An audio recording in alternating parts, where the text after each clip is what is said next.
কিন্তু আমাদের হচ্ছে 230। তো এই সব কিছু আমার CN001-এ কাজ করবে। CN001-এর full meaning BOP as the only control source. বিওপির ফুল মিনিং হচ্ছে বেসিক অপারেটর প্যানেল, যেটাকে অন্যান্য ব্র্যান্ড বলতেছে কিপ্যাড, সেটাকে সিমেন্স বলতেছে বিওপি।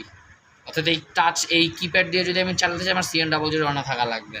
এখন এখানে করার পর মোডে চাপ দিয়ে ধরবো, ফ্রিকোয়েন্সি চলে আসলো। এখন যদি আমি রান বাটনে চাপ দিই, ঘোরা শুরু করলো। 10 দেওয়া, একদম 10তম সেকেন্ডে ফুল 50-এ ঘোরা শুরু করবে। যদি কমাইতে চাও এখানে চাপ দিয়ে ধরবা। আচ্ছা 55 কেন যাচ্ছে, 85 তো আছে।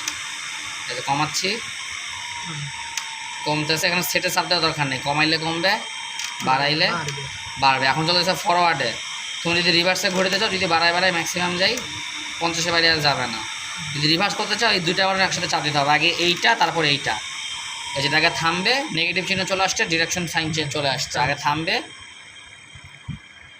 থামে। আচ্ছা এখানে দেখো রিভার্সে ঘুরতেছে না, কিন্তু কানে লাগে দেখো সাউন্ড হচ্ছে, তার মানে রিভার্স কমান্ড পাইছে, কিন্তু ওকে আমি বলছি তো তোমার রিভার্সটা ঘুরা যাবে না। মানে এখন যে কাজটা করে রাখছে কেউ না কেউ, সেটা হচ্ছে P1032 যেটা, সেটা হচ্ছে ও 1 করে রাখছে।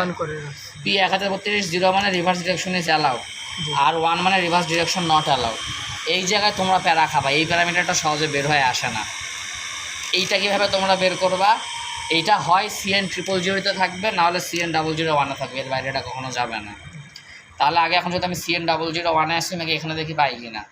মোডে চাপ দিলাম, P1120, 1121, 2023, 3900, আমার লাগবে P1000। সরাসরি P1032 তুমি কখনোই পাবা না, ঠিক আছে। P1000 যখন আসবে তখন তো আমার ওকেতে চাপ দিয়ে ধরে থাকা লাগবে যতক্ষণ পর্যন্ত এই জিরোটা ব্লিঙ্কিং না করে। এটা আমি ওকেতে চাপ দিয়ে ধরে আসি, এই যে জিরো ব্লিঙ্কিং শুরু করলাম, আমার লাগবে কত, 1032। এটাকে আমি 2 করলাম, আবার ওকেতে চাপ দিলাম, এটা 3। ওকে ওকে ওকে, এখন ওকে 1 মানে রিভার্স ডিরেকশন নট অ্যালাউড। এটাকে আমি 0 করে ওকেতে চাপ দিয়ে ধরবো, এই যে ব্লিঙ্কিং মানে 0 নিয়ে নিছে। এখন আমি আবার মোডে চাপ দিয়ে ধরি,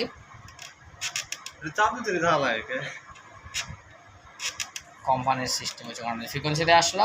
এখন আমি আগে ফরওয়ার্ডে চালু করি, চতুর্থ আমি রিভার্স কমান্ডটা দিয়ে দিই। এই যে রিভার্স কমান্ড পাইলো, আগে থামবে, থামে, এই যে উল্টো দিকে ঘোরা শুরু করবে। তাহলে এখানে তুমি ওভাবে রিভার্স ফরওয়ার্ড সুইচ করতে পারবা না, রিভার্স ফরওয়ার্ড দুটোই একসাথে চালাইতে পারবা, নাহলে শুধু ফরওয়ার্ডে চালাতে পারবা, রিভার্সটা বন্ধ হয়ে যাবে। এভাবে বোঝাই দিতে হবে, ঠিক আছে। হ্যাঁ, এখন